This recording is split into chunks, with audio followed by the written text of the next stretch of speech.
Et revoici Marcelino. Protagoniste majeur du début de saison de l'OM et de la première crise qui a secoué le club marseillais en septembre, le technicien espagnol fait son retour au stade Vélodrome jeudi avec Villarreal, pour un 8e de finale aller de Ligue Europa. Il y a un paradoxe Marcelino.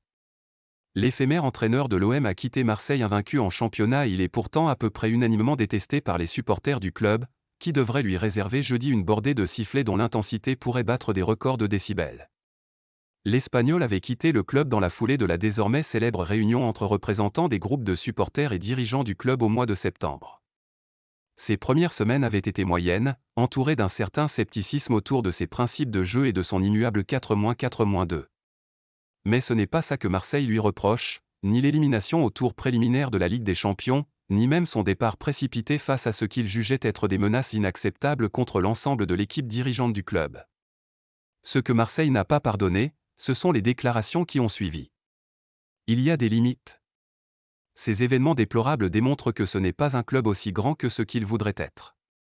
Certains supporters radicaux qui veulent influer en permanence sur les événements l'empêchent d'être un grand club, a-t-il ainsi déclaré quelques semaines plus tard dans une interview à l'équipe.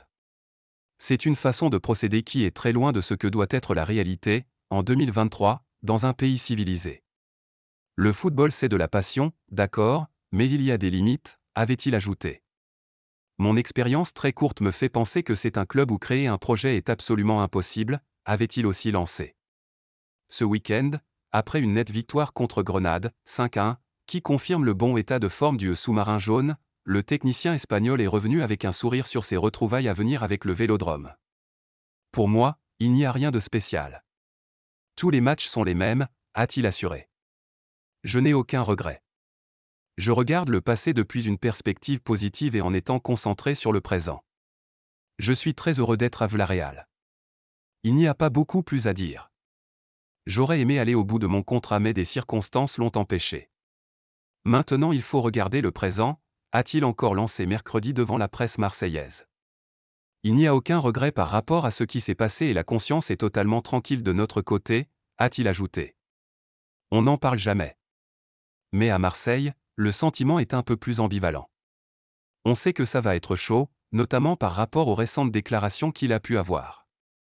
Honnêtement, ça nous a donné encore plus envie de faire un gros match jeudi, a ainsi déclaré Amin Harit dimanche dans Téléfoot.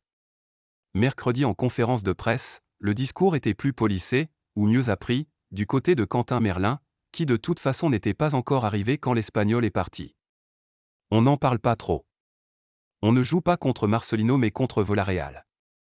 Ça n'est pas une motivation en plus, on veut juste se qualifier et prendre une bonne option dès l'aller, a simplement expliqué le nouveau latéral gauche marseillais. Même discours pour Jean-Louis Gasset, qui a réussi à redonner sourire, confiance et efficacité à ses joueurs en 3 matchs et autant de victoires, contre le Shakhtar Donetsk, 3-1, Montpellier, 4-1, et Clermont, 5-1.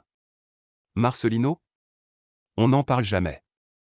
En tout cas, personnellement, je n'en parle jamais, a assuré le nouveau coach de l'OM. On joue contre Villarreal, on regarde comment il joue et je sais que c'est quelqu'un de respectable. Il a fait des choses dans le foot, il a une méthode et il a une équipe bien organisée.